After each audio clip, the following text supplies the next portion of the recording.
Excellencies, as we are receiving queries, I would like to assure you that don't worry, the UN teleprompters are working perfectly. And by this technical note, I would like to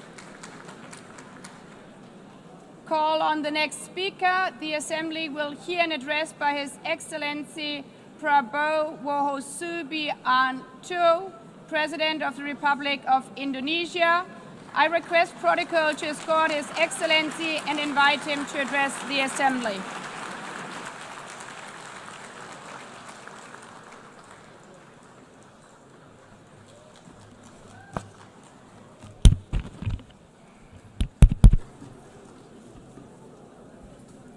His Excellency, Mr. Antonio Guterres, Secretary General of the United Nations, Her Excellency, Madame Annalena Baerbock, President of the United Nations General Assembly,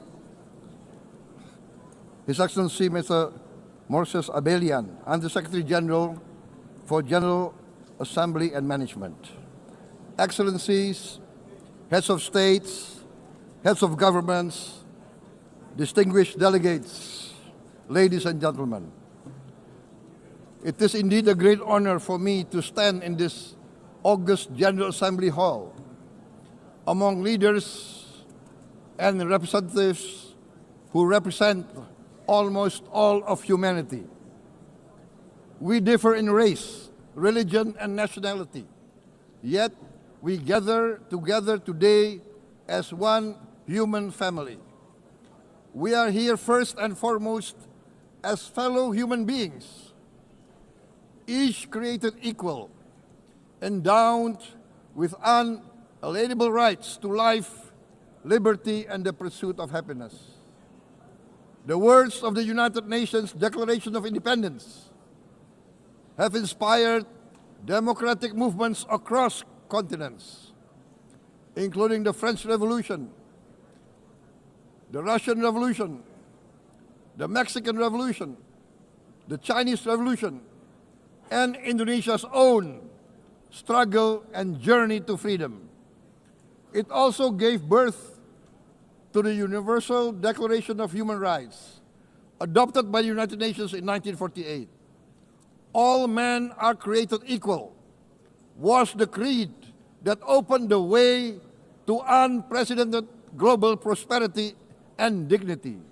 And yet, in our own era of scientific and technological triumphs, an era capable of ending hunger, poverty, and environmental ruin, we also continue to face today grave dangers, challenges, and uncertainties.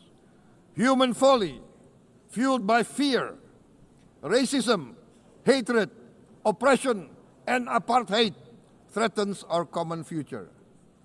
My country knows this pain. For centuries, Indonesians lived under colonial domination, oppression, and slavery. We were treated less than dogs in our own homeland.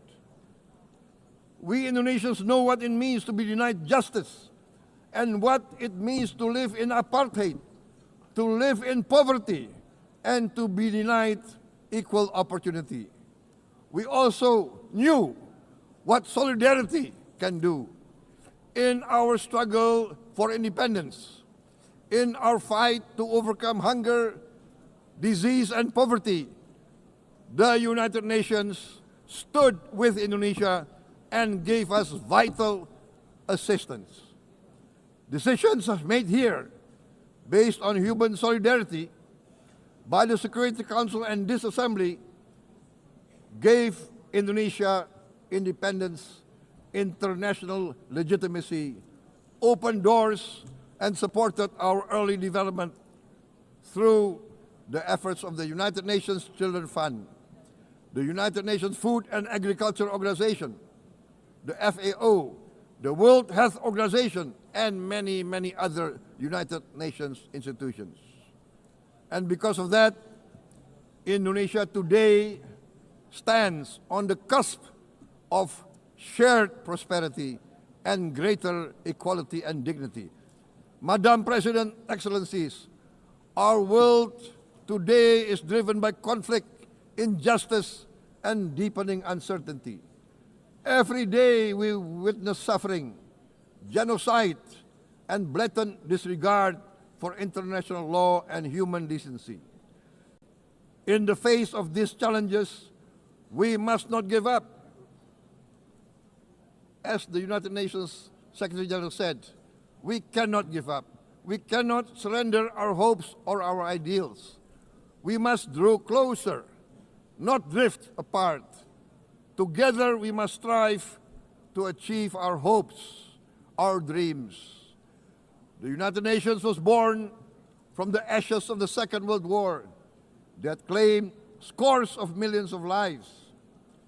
It was created to secure peace, security, justice, and freedom for all.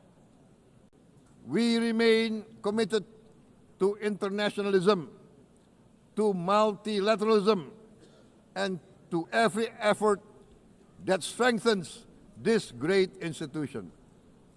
Today, Indonesia is nearer than ever before to meeting the Sustainable Development Goals of ending extreme poverty and hunger. Because years ago, this very chamber chose to listen and uphold social and economic justice. We will never forget. And today, we must never be silent while Palestinians are denied that same justice and legitimacy in this very hall. Excellencies, Thucydides warned, the strong do what they can, the weak suffer what they must. We must reject this doctrine. The United Nations exist to reject this doctrine. We must stand for all, the strong and the weak. Might cannot be right. Right must be right. Indonesia today is one of the largest contributors to United Peacekeeping Forces. We believe in the United Nations. We will continue to serve where peace needs guardians, not with just words, but with boots on the ground. If and when the United Nations Security Council and this great assembly decide Indonesia is prepared to deploy 20,000 or even more of our sons and daughters to help secure peace in Gaza or elsewhere, in Ukraine, in Sudan, in Libya, everywhere when the peace needs to be enforced, peace needs to be guarded, we are ready. We will take our share of the burden, not only with our sons and daughters, we are also willing to contribute financially to support the great mission to achieve peace by the United Nations. Madam President, Excellencies, I propose to this Assembly a message of hope and optimism, grounded in action and execution. Today, we heard the speech of Madam President, the President of the United Nations General Assembly. Yes, it is true what she said. Without the International Civil Aviation Organization, will we be here today? Will we sit in this great hall? Without the United Nations, we cannot be safe. No country can feel secure. We need the United Nations, and Indonesia will continue to support the United Nations, even though we still struggle, but we know the world needs a strong United Nations. The world's population is growing. Our planet is under strain. Food, energy, and water insecurity haunt many nations. We choose to answer these challenges directly at home and to help abroad wherever we can. This year, Indonesia recorded the highest rice production and grain reserves in our history. We are now self-sufficient in rice, and we are starting now to export rice to other nations in need, including providing rice for Palestine. We are building resilient food supply chains, strengthening farmer productivity, investing in climate-smart agriculture to ensure food security for our children and for the children of the world. We are confident in a few years' time, Indonesia will be the granary of the world. As the world's largest island state, we testify before you that we are already experiencing the direct consequences of climate change, particularly the threat of rising sea levels. The sea level on the north coast of our capital city is increasing by 5 centimeters every year. Can you imagine in 10 years? Can you imagine in 20 years? For this, we are forced to build a giant seawall, 480 kilometers in length. It will take us maybe 20 years, but we have no choice. We have to start now. Therefore, we choose to confront climate change not by slogans, but by immediate steps. We are committed to meeting our 2015 Paris Agreement obligations.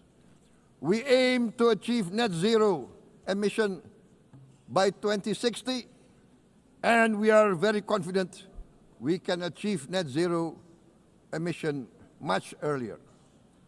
We aim to reforest more than 12 million hectares of degraded forest, to reduce forest degradation, to empower local communities with quality green jobs for the future.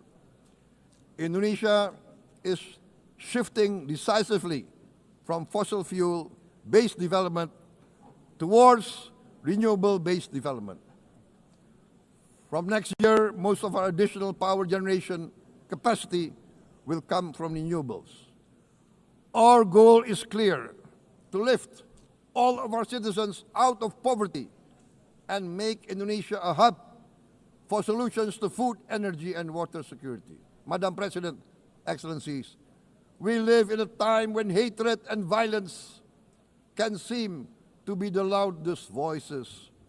But beneath this loud noise lies a quieter truth, that every person longs to be safe, to be respected, to be loved, and to leave a better world to their children. Our children are watching. They are learning leadership, not from textbook, but from our choices.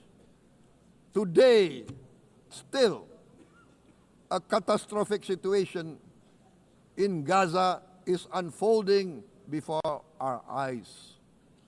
At this very moment, the innocent are crying for help, are crying to be saved. Who will save them? Who will save the innocent? Who will save the old and women? Millions are facing danger at this very moment. As we sit here, they are facing trauma. They are facing irreparable damage to their bodies. They are dying of starvation. Can we remain silent? Will there be no answer to their screams? Will we teach them that the human family can rise to the challenge? Madam President, we must act now. Many speakers have said that. We must stand for a multilateral order where peace, prosperity, and progress are not the privilege of a few, but the right of all. With a strong United Nations, we can build a world where the weak do not suffer what they must, but live the justice that they deserve. Let us continue humanity's great journey of ideals, the selfless aspirations that created the United Nations. Let us use science to uplift, not use science to destroy. Let rising nations help others to lift themselves. I am convinced that the leaders of the great world civilizations of the West, of the East, of the North, of the South, leaders of America, Europe, of India, China, the Islamic world, the whole world, I am convinced they will rise to their role demanded by history. We are all hopeful that the leaders of the world will show great statesmanship, great wisdom, restraint, humility, overcome hate, overcome suspicion. Madam President, distinguished delegates, we are greatly heartened by the events of the last few days, where significant leading countries of the world have chosen to side with history, to choose the right side of history, the path of the moral high ground, the path of rectitude, the path of justice, the path of humanity, to shun hatred, to overcome suspicion, and to avoid the use of violence. The use of violence will beget violence. No one country can bully the whole community of the human family.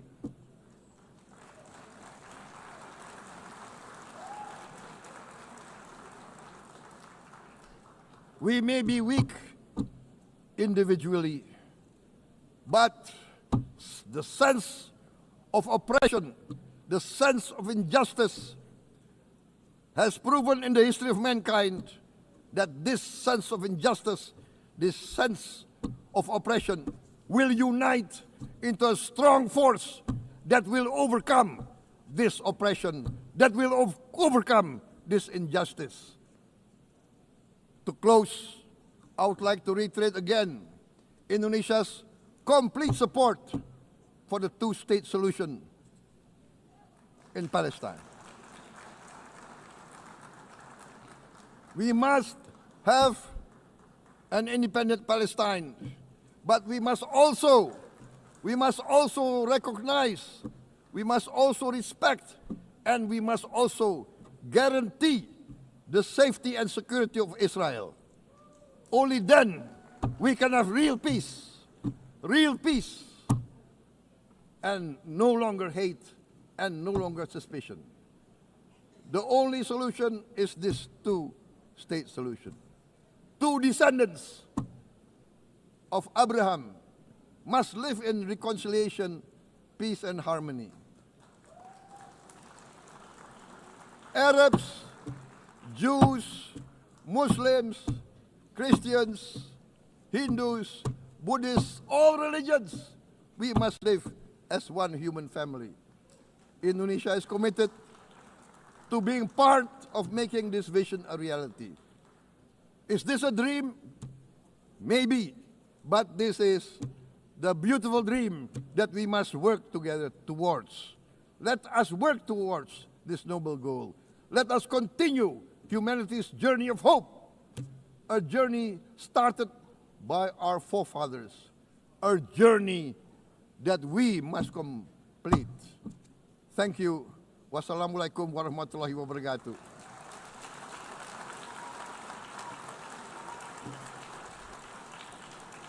Shalom. Om Santi, Santi, Santi Om. Namo Buddhaya. Thank you very much. May God bless us all. May peace be upon us. Thank you very much.